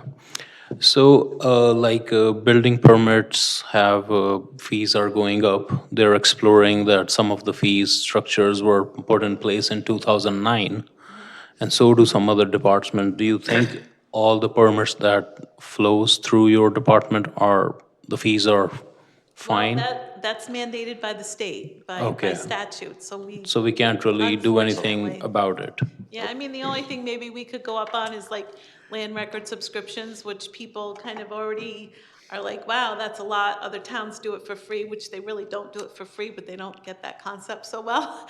But we don't have much flexibility for making our own prices, basically. Okay, so we cannot really increase any revenue which is coming because Yeah, I it's mean- statute limited? Yeah, the land record subscriptions, I feel, has been a very good moneymaker for our department. Since COVID, we started offering 1-week subscriptions, and I think we've made some really good money with that. But again, if we keep going up on that, they're gonna be like, that's not fair, I get it from other towns, and so. Okay, thank you. Thank you. Anyone else? Nope. Thank you very much. Sorry, Thank you. Very No. unexciting, I'm sorry. Thank you. Continue the work and Yes, carry just pray on. for us. Thank you. It's always so pleasant to go in there. Well, thank you. We do try to do that.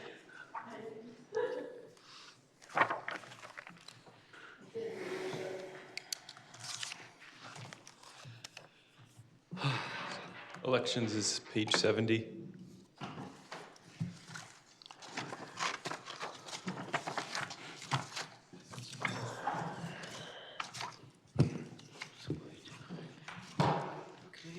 Good evening. Good evening. Evening.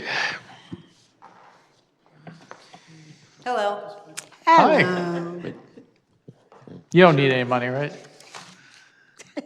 No. It's a little weird. Gosh.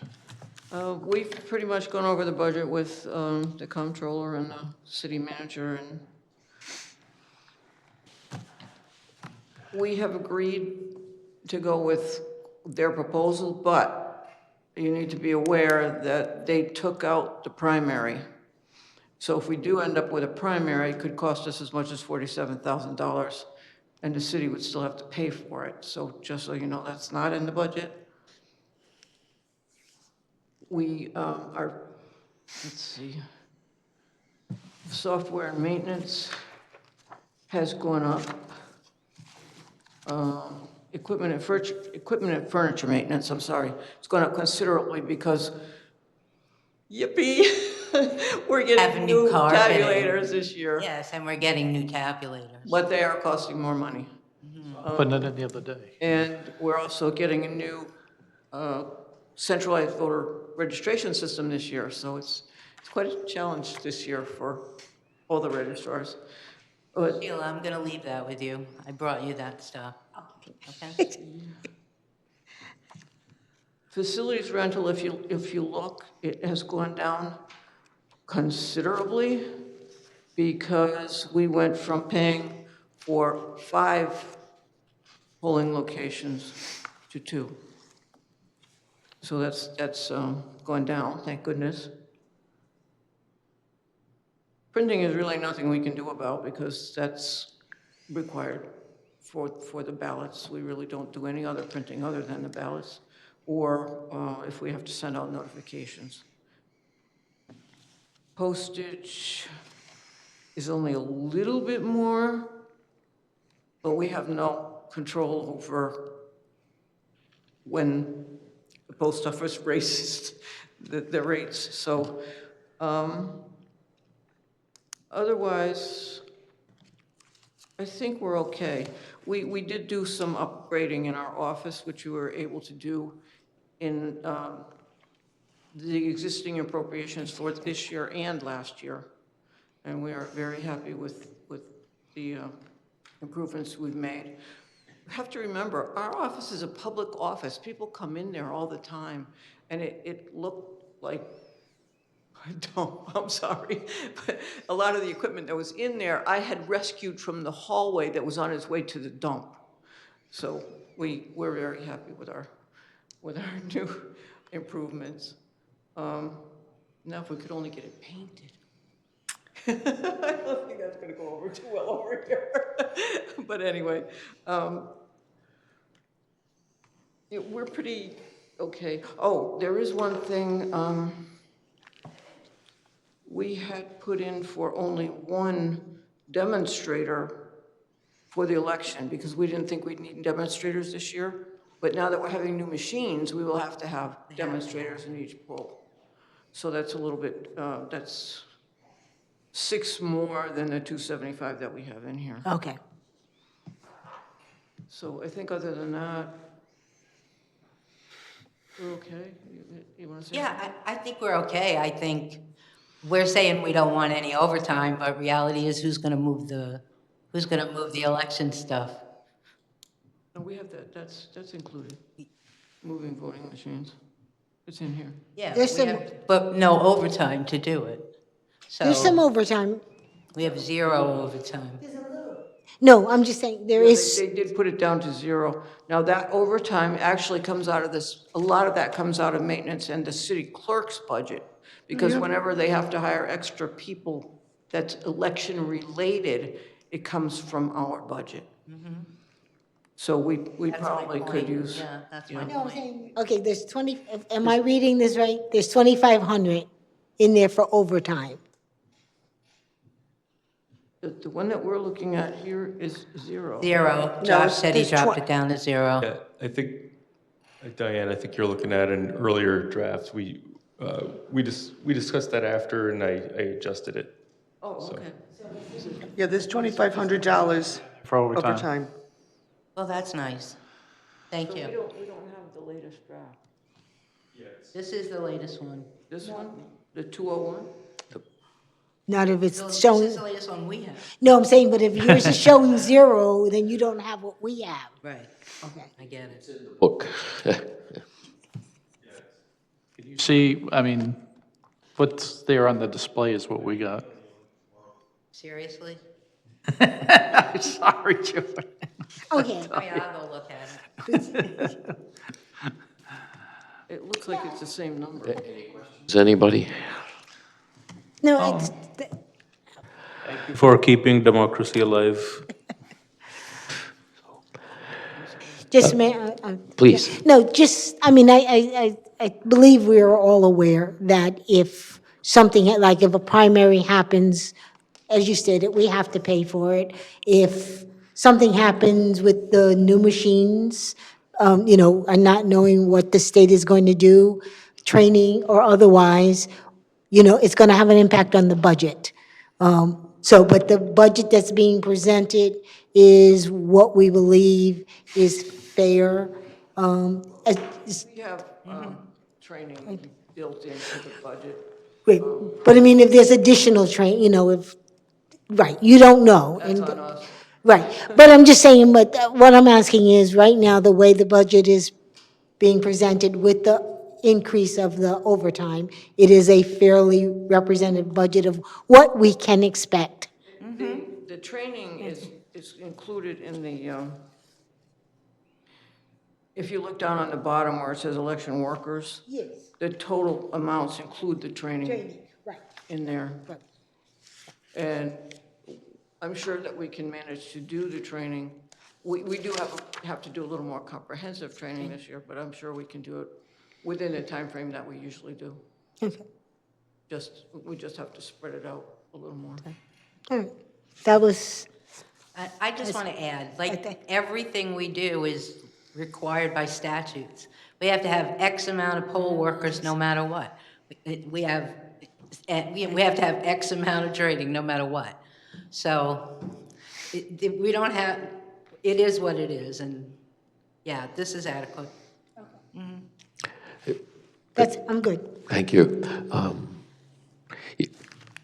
Do you want to comment on where I thought you might be going just now with all the early voting and the number of people that showed up and what the cost was?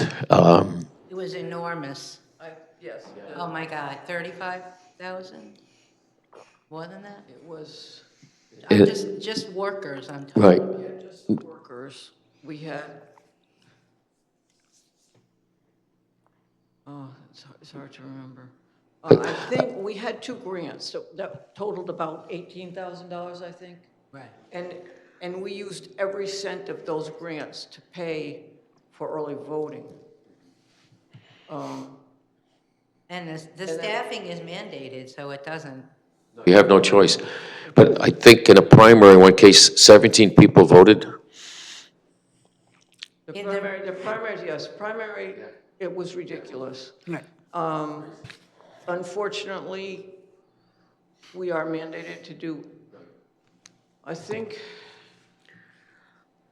it's a week for primaries. The first presidential was only 3 days, but that was a good thing because that showed us what we needed to do to make it work. Second, for a regular primary, it's 7 days. For an election, it's 14 days. And scheduling that is an absolute nightmare. Including Saturday, Sundays. Yes, Yeah.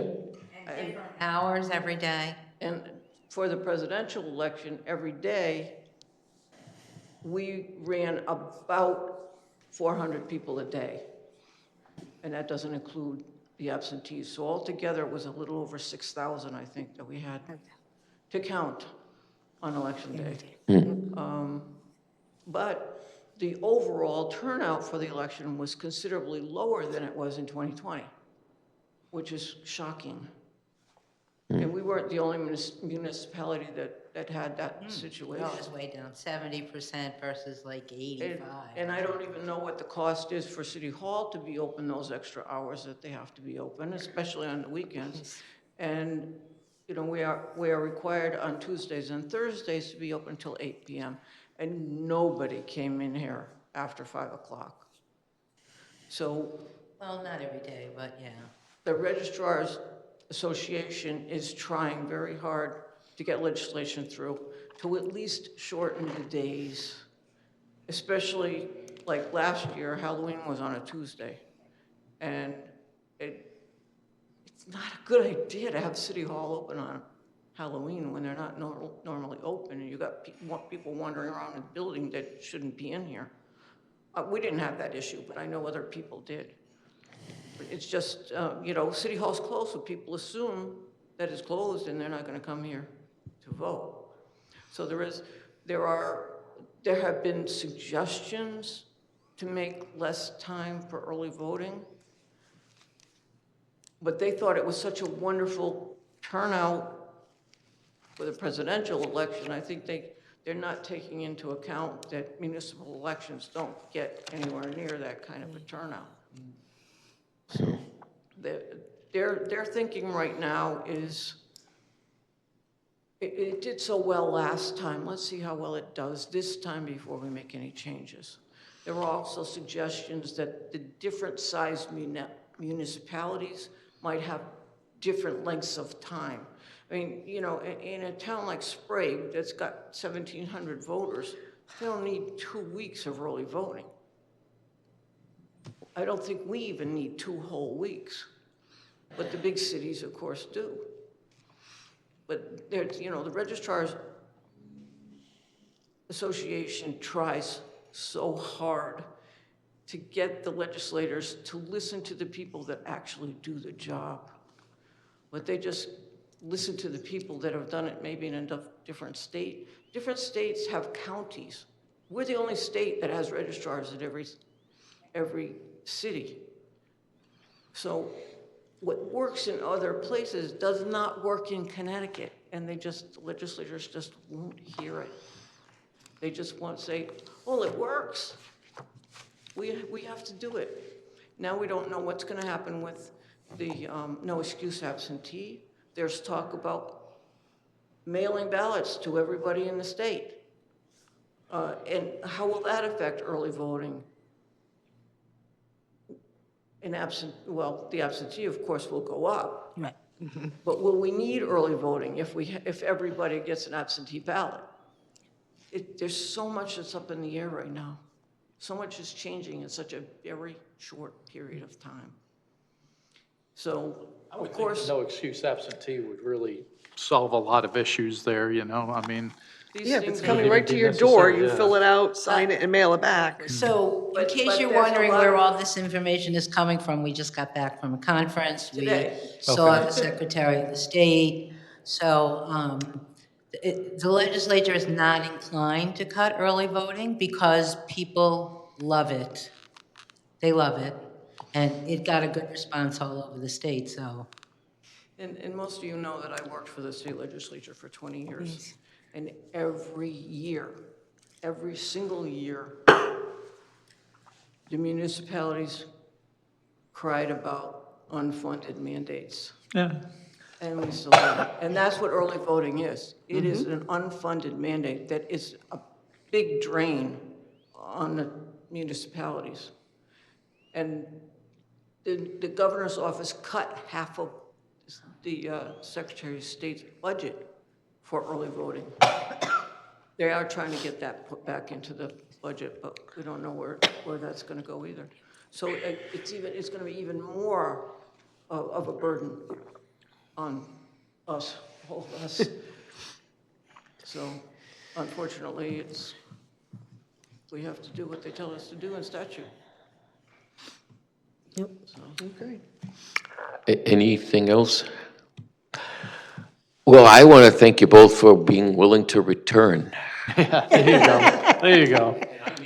because I know we're in strong hands for the responsibilities. And we're So both thank happy to you. be back Right. and together. Our office is, we have wonderful deputies, and the 4 of us get along great. we all share the responsibilities, and it's a great feeling. I mean, we got through 2024 with hardly any issues at all. And that's just amazing. Some of the other places, oh my goodness. Of course, we had same-day registration on Election Day, which was a nightmare. Oh, we get to it. We had 500 people here, and we had lines at least an hour and a half. They were snaking down the stairs. Yep. It was terrible. But we can't do anything about it because it's in the law. We're trying to get rid of that one. Same-day registration in advance, it's fine. But on Election Day, I'm sure you might have all heard about stores. They were putting the college kids in buses, taking them to what turned out to be an illegal poll, feeding them, and having them do same-day registration. It's just... Josh, would you be okay if we fed all the voters? No, it was a party that was feeding them. It was a party that was putting them on the buses and feeding them. So it was... But if we didn't have same-day registration, nobody could take advantage of that.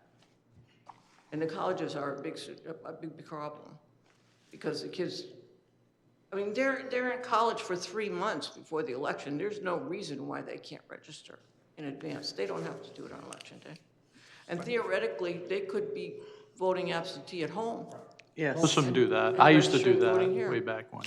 We don't know. Diane, I'll just say, kids are still kids, though. I'm not trying, my kids do everything, they wait till the last minute. They're still kids. I get it. I get what you're saying. I wish they would all go register early, but they're still kids. They do wreak havoc. No, I know that. I'm saying, wake but up hungover and go, oh, let's go vote. I just said they're I mean, kids. It does wreak havoc, and in some of my places up north, it was a problem around Eastern. I do. So, It was awful. But I'm good. Yeah. But thank you, the two of you. Thank you very much. Thank you. Thank you.